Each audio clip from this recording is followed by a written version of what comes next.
for 8 months, I asked nicely. I texted. I called.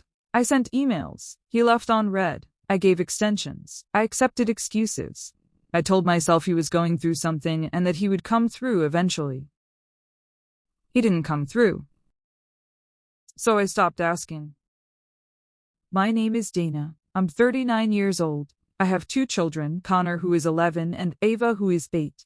And for 8 months their father did not pay a single dollar of the court-ordered child support he was legally required to provide. What I did when I finally stopped waiting is the reason I'm telling this story. Let me tell you about my marriage first, because the child support situation didn't come out of nowhere. It was the last chapter of a much longer story. My ex-husband's name is Greg. We were married for 9 years. On the surface, from the outside, we looked like a normal family. 2 kids, a house in the suburbs, vacations every summer. Greg had a good job in sales. I worked part-time as a bookkeeper while the kids were young and went back full-time after Ava started school.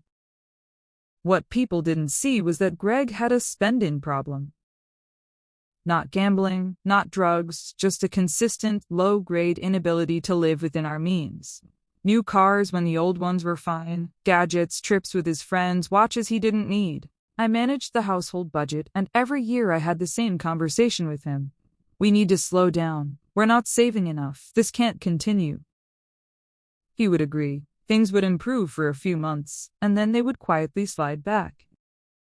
When Connor was 9 and Ava was 6, I found out Greg had opened 3 credit cards without telling me. I'd run up $34,000 in debt.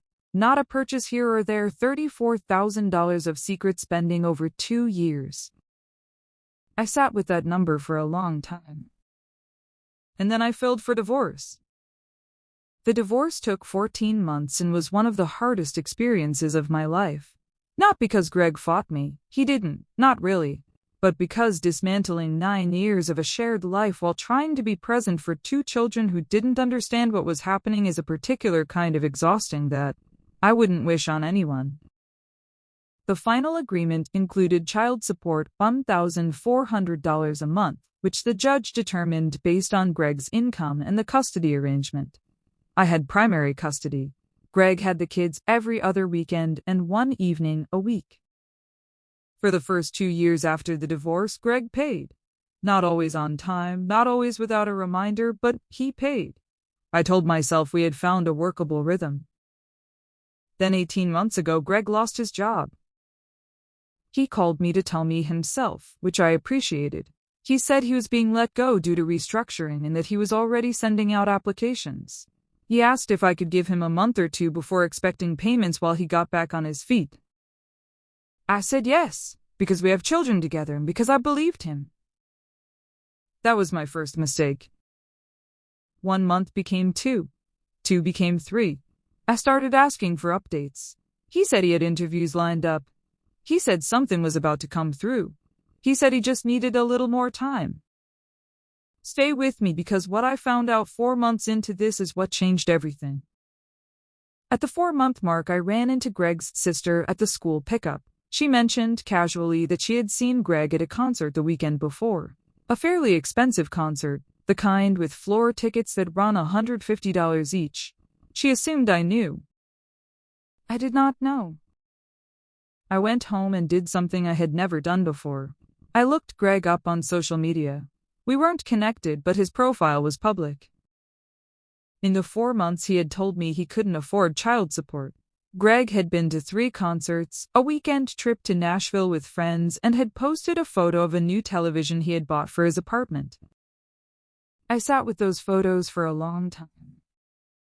I didn't call him that night. I didn't text. I didn't send an angry message I would regret. I called my lawyer. She told me that after 90 days of non-payment, I was already entitled to pursue enforcement. She laid out my options. I could file a motion for contempt, which would bring Greg before a judge. Or I could pursue wage garnishment, a legal process where child support is taken directly from his paycheck before he ever sees it. No negotiation required. I asked how long wage garnishment would take to set up. She told me. I said, do it. I want to be honest about what I felt when I made that decision. It wasn't rage, it wasn't satisfaction, it was something quieter and more final than either of those things. It was the feeling of a door closing, of deciding that I was done managing someone else's priorities at the expense of my children. I did not warn Greg. My lawyer filled the paperwork. The garnishment was processed through his employer because he had in fact found a new job 2 months earlier and not told me. The first garnished payment came through on a Tuesday morning. $1,400 directly deposited, no phone call required. Greg called me 4 hours later. He was not calm. He said I had humiliated him at work, that his employer now knew his personal business, that I could have just called him and asked, and he would have paid. I let him finish. Then I said, "Greg, I asked you for 8 months." He said, "I was going to pay you."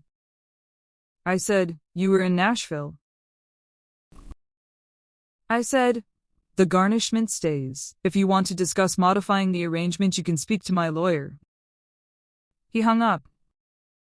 What followed was 2 weeks of difficult conversations. Greg told his family I had blindsided him. His mother called me and said I had been vindictive and that there were better ways to handle co-parenting disputes. 2 of his friends who I had known for years sent me messages saying I had gone too far. My own mother said I should have given him one more warning. My sister said I should have done it at month 3. I kept coming back to the same question.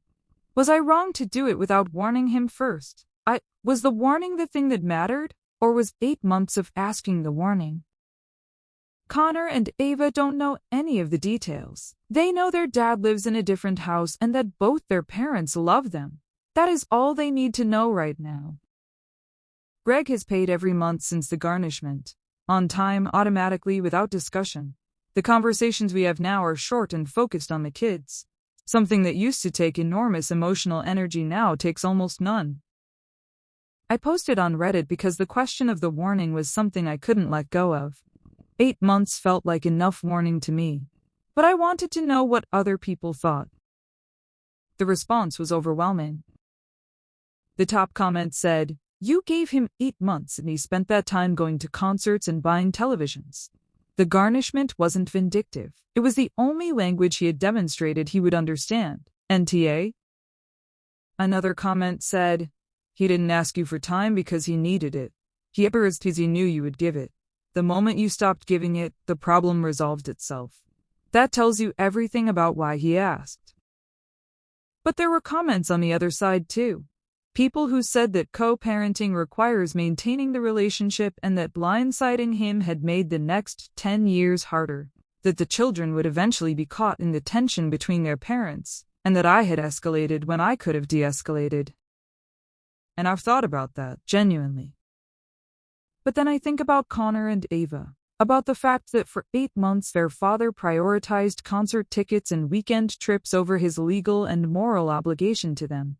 And I think the tension he created when I stopped covering for his choices is not my tension to manage. Was I wrong to garnish his wages without warning? Drop your verdict below and to your AITA. I read every single comment. And if this story resonated with you, subscribe. New stories every single day.